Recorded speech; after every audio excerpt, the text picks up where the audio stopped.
大家好，真的是停车大成功。那我的名字叫 Ronald。那停车大成功在帮车主解决一个很重要的问题，要快速找到周遭空车位。在座包含评审、包含观众，有多少人是开车？车主举手。OK， 好。开车其实碰到最大的问题就是你开出去的时候，你必须要先寻找好你到底要停在哪里。那停车大成功创立的使命其实很简单，我们希望把开车的体验变成很单纯。单纯到是你只要开到这个目的地，你就可以知道附近有多少停车位，最便宜的停车场在哪里。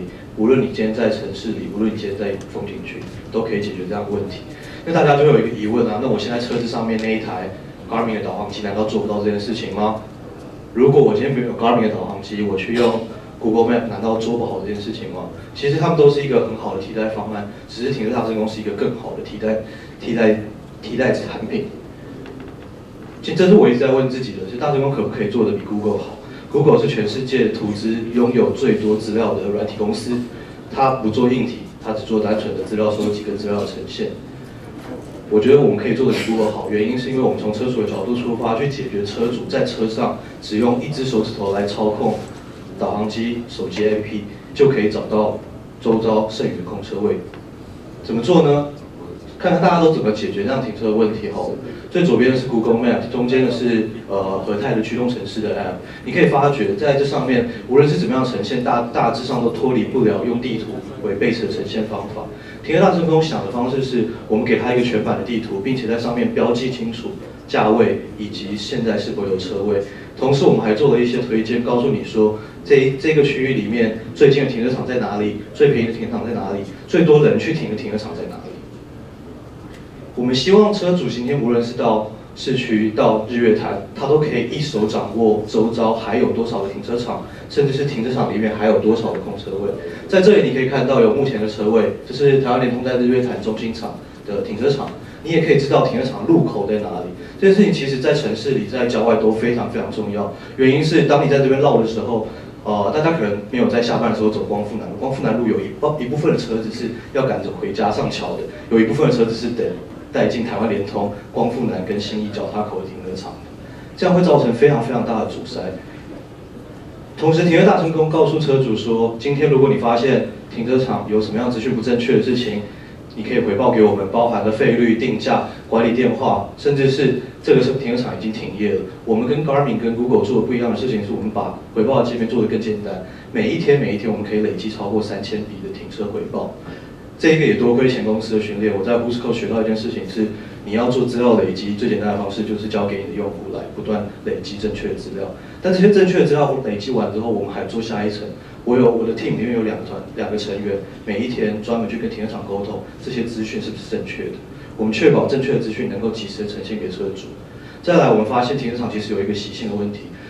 大家的左上角是民生立体停车场，右下角是建国北路的高架桥的停车场，这是公开的资料，所以你可以看得出来，每一个月它的停满率到底是怎么样子。当停车场没有停满的时候，是不是就代表周遭那些落后没有资讯化停车场，同时也有可能有几率是有非常非常多的空车位？我们根据这样子的逻辑去开启了一件事情，叫预测车位。我们协助把全台湾，无论你是拿纸票的、拿磁卡的，只要你没有办法连接到 Internet 的停车场，我们通通都用机器演算的方式来告诉车主说，现在这个停车场预测车位有多少个。预测当然就像天气一样，有的时候准，有的时候不准，所以我们还是一样回到车主的回报，车主告诉我们是不是满位。当他回报满位的时候，及时呈现给其他的使用者，让使用者可以知道这附近停车场的状况已经做了改变。简单来说，停车大成功提供了4项主要的功能：完整停车资讯、整合即时工位的资讯。最后，我们跟信用卡结合，全台湾32家银行的信用卡，全部的停车优惠、市区的停车优惠都在我们手机当中。最后，我们透过机器演算的方式，希望能够把不资讯化的停车场在这个阶段上面建立资讯化的条件。大成功从去年2015年的6月11号上线到现在，我们累计了超过20万的车主使用，每一个月有70%，有14万的车主持续的打开大成功，找到周遭的空车位。在停车资料上面，我们已经追上了 Garmin、Google 所拥有的停车资讯，有超过6000笔停车场的资料。我们也整合了台湾联通、嘟嘟房、全营、永固便利停各式各样的连锁停车场。大成功创业的概念很简单，我们希望用软体改变世界。如果你不能改变世界的话，最简单的一件事情是先改变我们自己的生活。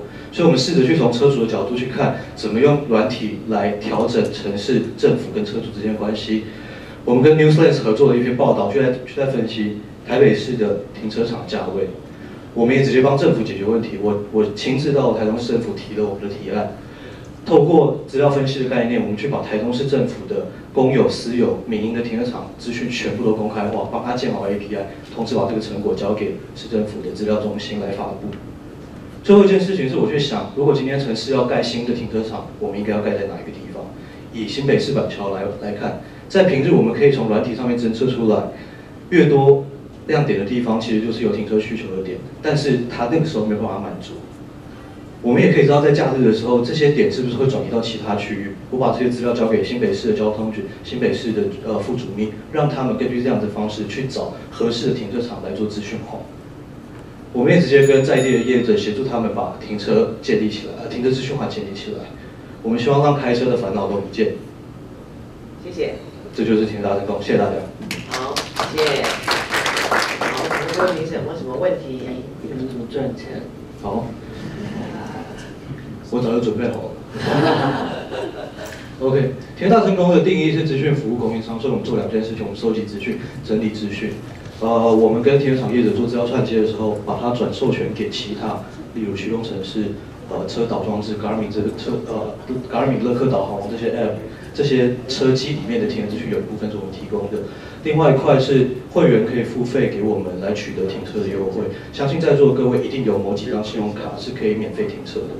但是你们大部分的信用卡是没有办法做免费停车的。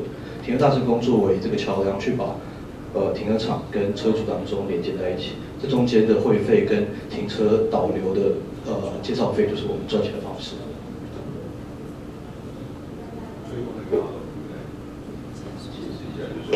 像那个信用卡合作那一块，到底怎么运作 ？OK， 好，在今年的下半年开始。停车大成功的会员可以从我们的 App 当中拿到许多停车场的停车优惠。这个停车优惠是我跟停车场谈妥，我今天带一个客人进来，你分多少的利润给我。这个跟 Easy Table 或跟任何一个做导流服务是同样的方式。这是第一块，我们跟停车场做合作。第二块是停车场跟停车大成功很辛苦的把这些停车资讯建立起来。那如果今天 Garmin 的这个车机它需要即时车位的讯息。他不再需要去跟台湾联通嘟嘟房一个要资料了，他直接来找我，所以我就变成了软体的资料的供应商，我把资料统一输出给他，那这一部分的利润也可以再回馈到跟我们合作的停车场。那这2个方式就是我们建立获利模式的来源。你刚刚有提过像一般就是信用卡，还有一些免费停车的quota，对不对？是的。那一块刚刚有提到说有合作。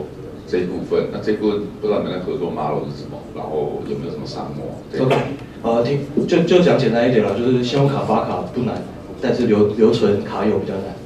所以我们跟银行合作的方式是，今天你如果是中国信托银行、花旗银行的全卡友，你把信用卡绑定在停车大成功里面，我们就会发我们跟合作停车场的停车券给你，而这笔费用就会回到信用卡公司。他如果今年这个季度有20万的费用，他愿意花在卡友上面，我们就赚取这样的费用。所以是同样的道理，导流。在使用的流程上，你们期望的是使用者在快要到的时候再开启，然后再找一个停车场，或者是说我在事先可以就是在距离比较远的时候就可以。了解，谢谢你的提问。其实，这是我们4个主要的界面，你可以看到最左边这一块。第一个是它有定位的功能，大部分我们的车主是找了一阵子之后受不了了，按下定位的功能去找周遭。但其实有大概30%的使用者是透过上面的搜寻 bar 去找。